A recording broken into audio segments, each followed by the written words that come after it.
Assalamualaikum warahmatullahi wabarakatuh. Perkenalkan kami dari kelompok 4 analisis artikel yang beranggotakan saya Nurmeiza, Maisarah, Serat Natasea, Elisa Oktaviani, dan Aulia Rahma. Nah, di sini kami akan membahas tentang peranan mikroorganisme bagi lingkungan.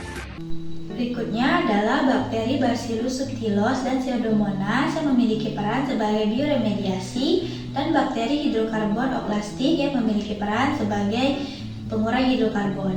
Nah, jadi bakteri Bacillus subtilis ini digunakan untuk bioremediasi logam Pb. Nah, bakteri ini dapat menjadi bioremediasi yang efektif karena memiliki tingkat pengurangan konsentrasi logam hingga 90,85%. Begitu juga dengan Pseudomonas yang memiliki kemampuan dalam menghancurkan logam berat. Nah, salah satu alasannya karena permukaan sel bakteri mengandung muatan negatif yang terdiri dari struktur anion.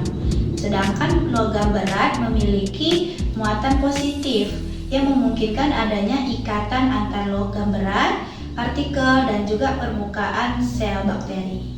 Selanjutnya adalah bakteri hidrokarbon oklastik. Nah, jadi bakteri ini adalah bakteri yang dapat mendegradasikan hidrokarbon dengan melibatkan kerja enzim hidroksilase yang dikode oleh gen alkali. Nah, bakteri ini biasanya tumbuh pada substrat yang mengandung hidrokarbon yang tinggi karena bakteri ini membutuhkan hidrokarbon sebagai sumber makanannya. Nah, bakteri hidrokarbon oklastik ini juga memiliki enzim oksigenase yang terikat pada membrannya. Nah, pada membrannya inilah tempat terjadinya degradasi hidrokarbon yang tidak dapat larut pada air. Methanobacterium adalah contoh organisme Archaebacteria dari bakteri metanogen, yaitu bakteri yang menghasilkan metana dari gas hidrogen dan CO2 atau asam asetat.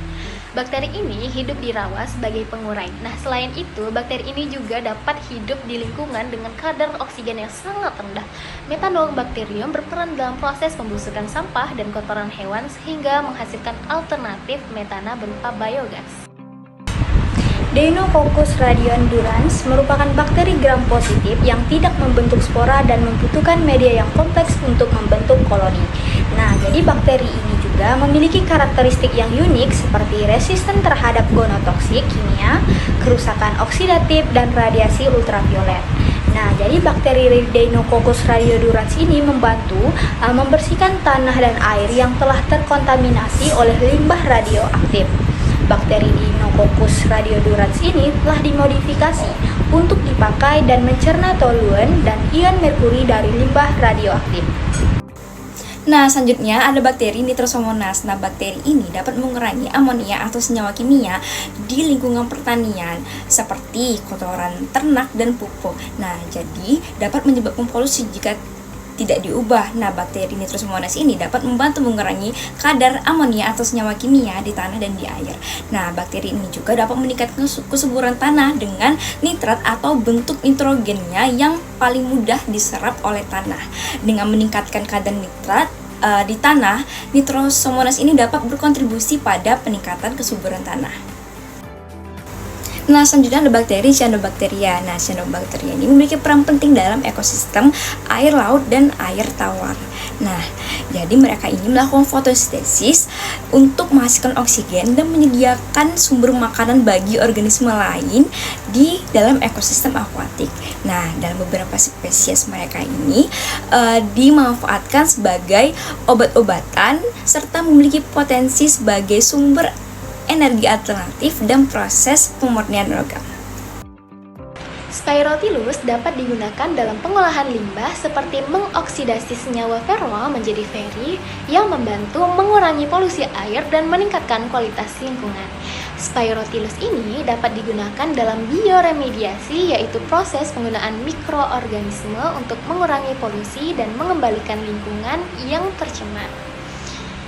Nah, adanya Spirotylus dapat menjadi petunjuk terhadap kandungan senyawa organik tinggi di dalam air dan membantu dalam menentukan kualitas lingkungan.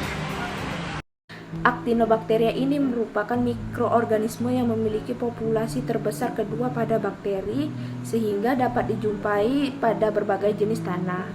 Nah, pada aktino ini berperan dalam siklus karbon dengan mendekomposisikan bahan organik tanah sehingga mampu meningkatkan produktivitas tanaman.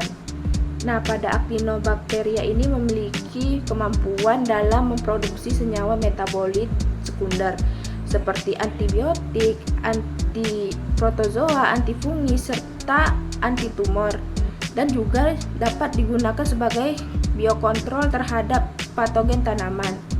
Nah, Actinobacteria ini dapat membentuk populasi yang stabil dan persisten di berbagai habitat dan ekosistem terutama pada. Nah, selanjutnya itu ada bakteri endofit, yang dimana saat ini pertanian itu sangat bergantung pada penggunaan bahan-bahan kimia, diantaranya itu pupuk sintetis, fungisida, dan pestisida yang ditujukan untuk meningkatkan hasil pertanian tersebut. Nah, pada penggunaan pupuk ini apabila dilakukan secara waktu yang lama akan mengakibatkan dampak negatif pada lingkungan.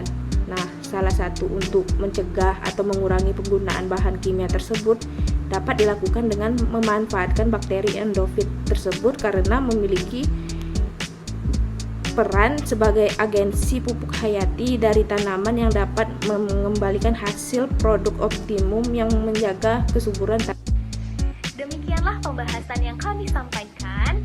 Sekian, terima kasih.